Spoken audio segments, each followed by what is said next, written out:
Hello everyone, আসসালামু আলাইকুম। কেমন আছেন সবাই? আশা করছি অনেক বেশি ভালো আছেন। আজকেও আমি একটা সিম্পল ভ্লগ নিয়ে আপনাদের সামনে হাজির হয়ে গেলাম। সকালের নাস্তায় আজকে ছিল সাদা ভাত, আলু ভর্তা আর ছিল ডিম পোচ, যেটা একদমই সিম্পল খাবার হলেও অনেক মজাদার। আমার কাছে সবসময় ভালো লাগে আলু ভর্তা সাথে যদি ডিম পোচ থাকে, তাহলে আমার কাছে অনেক বেশি খেতে ভালো লাগে। সকালের নাস্তায় সবসময় আমার ভাতটাই খাওয়া হয়, তবে পরিমাণে অনেক কম। আপনারা সকালবেলা আজকে কি দিয়ে নাস্তা করেছেন চাইলে কমেন্টে জানাতে পারেন। আমি কিন্তু একদম সিম্পল নাস্তাটাই করেছি, যেটা কিন্তু আপনাদের সাথে শেয়ার করে দিলাম। আলু ভর্তাটা আমার কাছে সবসময় দেখা যায় যে সিদ্ধ কাঁচামরিচ বা শুকনো মরিচ এগুলো দিয়ে ভর্তা করলে অনেক বেশি ভালো লাগে।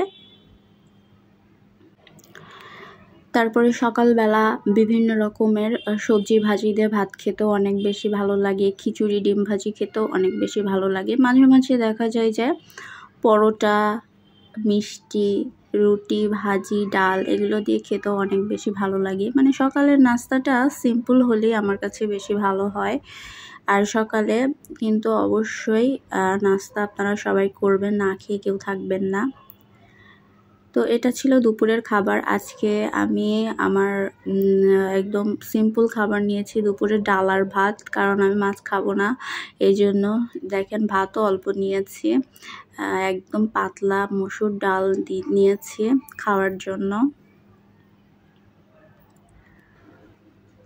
এটা ছিল সন্ধ্যার সময় আমার যে কোনো 1-2 রকমের ফল ফ্রুটস খাওয়াই হয় ডেইলি। তো আজকের ছিল আপেল আর কমলা। তো এর মধ্যে থেকে আমার পছন্দের যেটা সেটাই আমি খাবো। আমার কাছে কমলা অনেক বেশি পছন্দ, তো আমি একটা কমলাই নিয়ে নিয়েছি খাওয়ার জন্য। জাস্ট 1টা কি 2টা ফল খাই প্রতিদিন। আপনারা 1টা বা 2টা টক ফল খাবেন, কারণ ফল আমাদের শরীরের জন্য অনেক বেশি ভালো। প্রতিদিনের খাদ্য তালিকায় আসলে ফল ফলসি রাখা উচিত। তো এই তো সর্বশেষ রাতের ডিনারে থাকছে নুডলস খাবো রাতে। এই নুডলস রান্না করছেন আমার আপু, নুডলসটা অনেক ভালো বানায়।